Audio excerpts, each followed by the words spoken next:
said, we will up your pay to, and it was to a high level, if you will go work in Abu Dhabi. And you've also got to commit to 2 years. Single man gets in Abu Dhabi. They got a great airport there. You can go Europe, wherever you want to go. I remember that. Yeah. Alvin takes off and goes to Abu Dhabi. And so, smart move there. Mm-hmm. But then what happens, and he kind of, I would say that he was smart. It was all his doing so far, but then he kind of lucks into, when it's coming to the end of his time in Abu Dhabi, he's coming back to the States, they say to him, well, now you can choose wherever we have a Cerner headquarters in the United States, you can choose where you want to go. That's why Alvin has been in San Diego ever since. Yeah.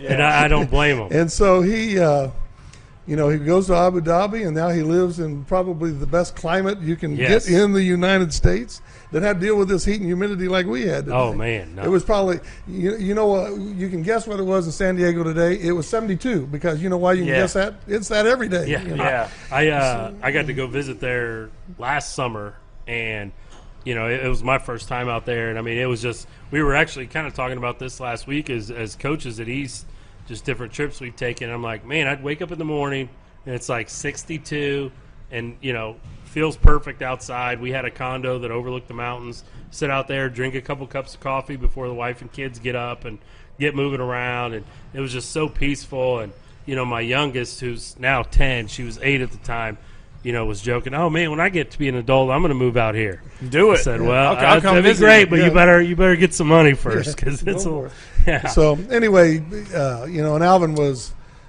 really the first guy we had that worked his tail off and became, and we had those things against Ray South. We had like a bomb threat on a game, and Alvin had to go against. They had a great player named Young, and Alvin had to go against him, and that was really the first time that the level.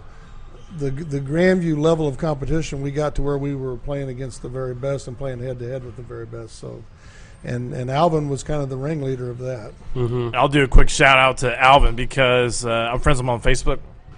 In 2008, when the markets crashed, Alvin put on his Facebook, buy all the bank stocks, buy them, I'm buying them all, blah, blah, blah. And I was like, all right, I'll buy some. Yeah. They're like triple. Well, they're more than triple now, but he was like naming off stocks. So, hey, Alvin, if the recession hits again, dude, please rattle off your investments. I'm probably gonna follow you, dude. There you go.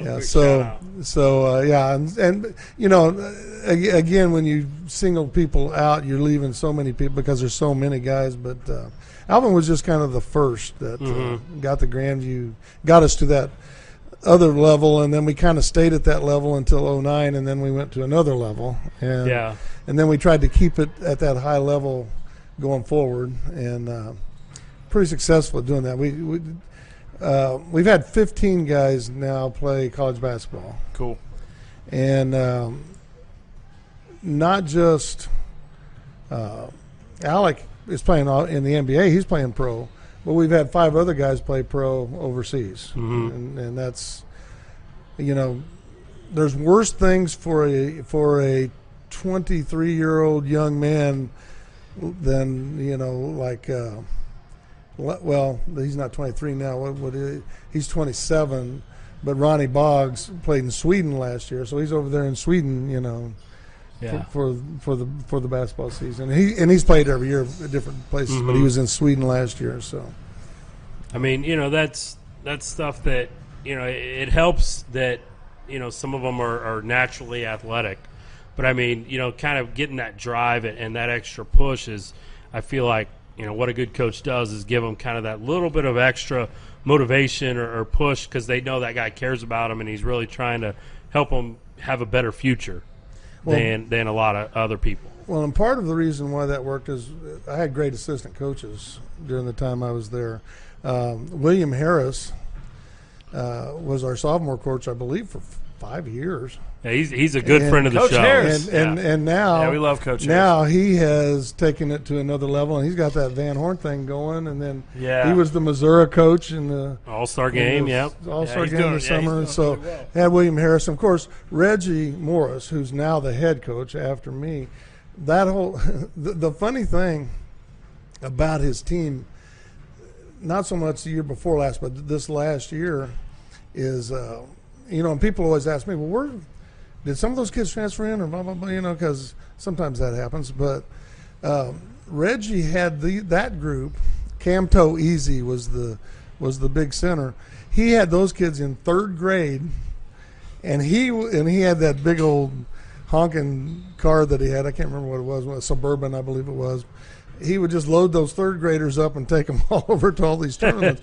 So he put an investment in that. In those guys. And he did it with, when I was the head coach and he was the assistant, he was doing it. So we were, we were getting those kids and developing them. And so he did a nice job. And then, of course, now you've got the I can't remember the exact number, but the Alec Burks camp, I believe, drew 300 kids, I believe it was. That's fantastic. And, Awesome. So that's gone from when we were back there and I was having trouble getting kids to show up for open gyms and stuff. It's gone from that to, and so, I feel really good about that Grandview is rolling and it will stay rolling. Mm-hmm. I feel really good about that. And, of course, Reggie and I are best friends. And that helps that he's got it going. So I was gonna say I've met him a couple times in passing, but I don't know him, but everybody that I've talked to says he's a really good coach and does a really good job with those guys. He's got a history that people in Kansas City don't know because it's mostly in Omaha. He is at Creighton University, which has produced really good people, not the least of which was Bob Gibson. Bob Gibson, the baseball pitcher, played basketball at Creighton.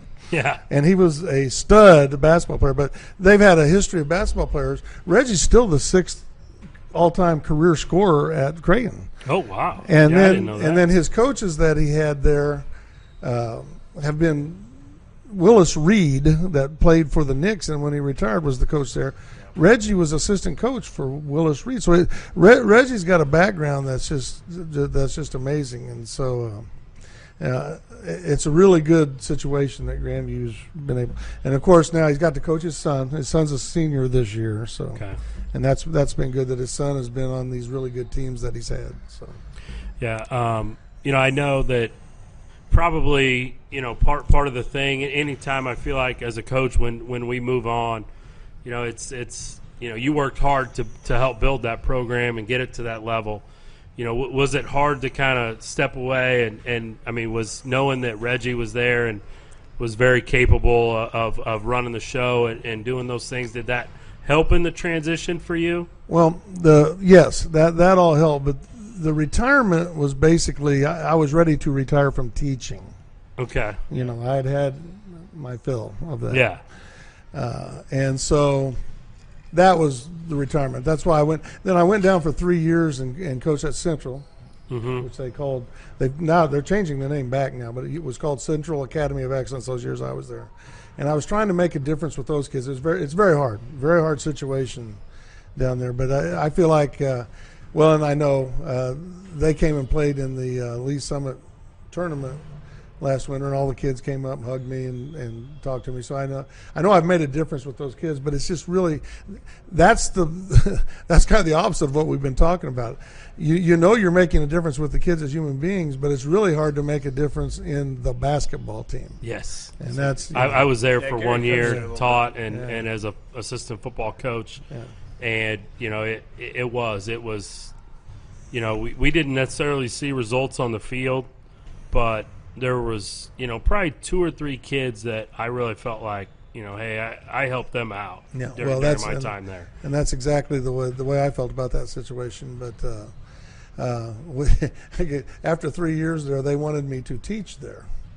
Mm-hmm. And I Yeah. I didn't want to teach anymore anyway, and I couldn't see myself going back into teaching position. If they had a social studies job, it would have been good in what I was teaching, but it's just that I didn't feel, the other thing, and I think most people that are listening here will understand this, I got up at, 5:30, 6 a.m. for 40 years.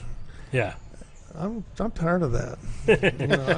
I like what I got. Now I do some tutoring at Lee Summit High School that they call it to make the difference. So that they say, well, you mean north or west? So now the kids at Lee Summit call it Tiger High. So I teach at Tiger High. All right. And so at Tiger High, I do get up 2 days a week, Tuesday, Thursday, and I do some. It's called Avid tutoring. But I like that because what we've been talking about is making a difference with basketball players. With that, you can make a difference with the students that you're working with. You make a difference with them. The Avid program is basically the kids that are in it are from families where they will be the first person in the family to go to college.